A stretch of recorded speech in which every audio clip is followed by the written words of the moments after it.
So Jason, I hear about credit like all the time. Everyone's always saying you need to have good credit, you need to have good credit. Why is it so important to have good credit?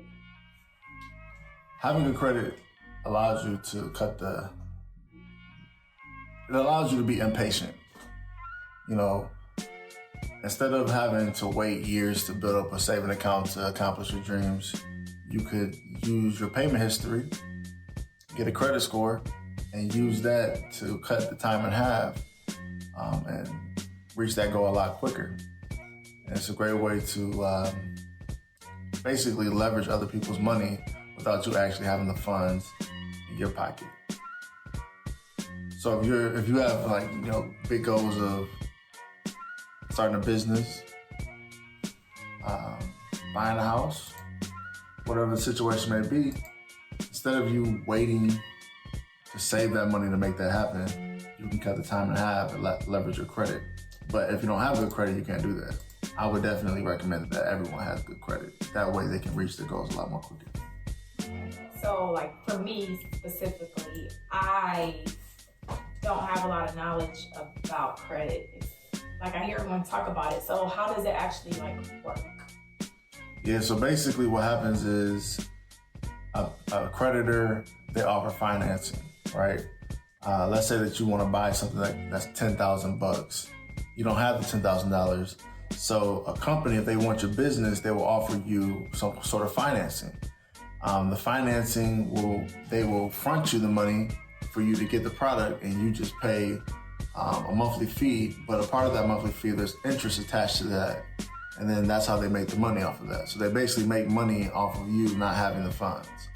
The thing about the credit though is, if you don't have a credit history, then how are they? The only way they know that you can pay your bills is if you have an income, but they don't know how well you pay your bills. So having the credit established allows you to, finance, because it shows your payment history. And the better you are at paying your bills and keeping everything in order when it comes to your debt, the more likely you are to be trusted to take advantage of financing so that you can reach that goal a lot more quickly. So that's how credit works. Okay. So now that I'm hearing all this information about credit, I do have a better understanding. So I'm just curious. So the other day I was going to buy a car and I kept being denied, and I really didn't understand what the salesman was talking about. Did those denials somehow affect my credit? So you have inquiries on your credit report from the buying a car. It doesn't really hurt you as much as people think it does. Inquiries, as long as you acquire those inquiries within a period of time, let's say 2 weeks, all those inquiries that show up on your credit report only count as one inquiry. So it doesn't look good when you have 20 different inquiries, in your opinion, but the algorithm only sees those inquiries within that time frame as one. That was a recent change with the algorithms.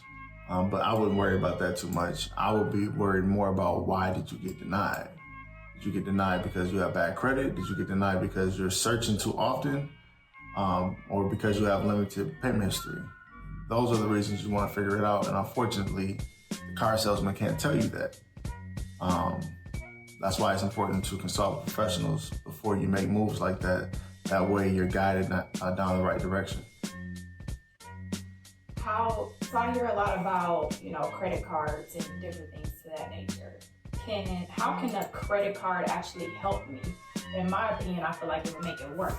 How can it help me? Yeah, the only way a credit card can make your situation worse is if you manage it irresponsibly. Meaning that you see that you have a $1,000 credit limit and you max it out. You shouldn't do that. That's stupid. When people do that, that means that they're over leveraging their finances by overextending their income. So, a lot of people do that, unfortunately, but that's because they don't understand how credit works. But a credit card can actually help you because it impacts two of the biggest components of your credit score. There's 5 components: payment history, credit utilization, length of history, credit file mix, and also inquiries. Credit card impacts those first 2 components, payment history and credit utilization. It's the only kind of account that can do that. So if you want to really take your credit to the next level, you want a credit card. And whether you know this or not, it's impossible to have a 700 score without a credit card. So I highly recommend it. So obviously you have the tools, the knowledge about credit. I know a little something. I clearly need some help. So what can I do to get help in regards to my credit? So, there's a lot of information out there when it comes to credit building, credit repair. I would definitely recommend that anyone does their research. However, if you're running across negatives on your credit report and you need help getting those resolved or removed from your credit report, there's two things you can do. You can learn what credit repair is and take the time out to do that yourself, or you could hire a credit repair company. And for example, in my credit repair company, we do the work for you. We contact debt collectors, creditors, credit bureaus on your behalf, and we fight them to make sure that everything in your credit report meets the Fair Credit Reporting Act criteria. That's a consumer law that protects your credit. Anyway, we do that on your behalf, and then we also teach our clients how to raise their credit score up to 200 points through the credit building process. And as we work together, our clients average a minimum 100-point credit score increase within 3 to 6 months of our program, as long as they don't allow any more negatives to their credit report and they're building their credit through our recommended processes. But of course, I would love for you to have my credit repair service, but do your research.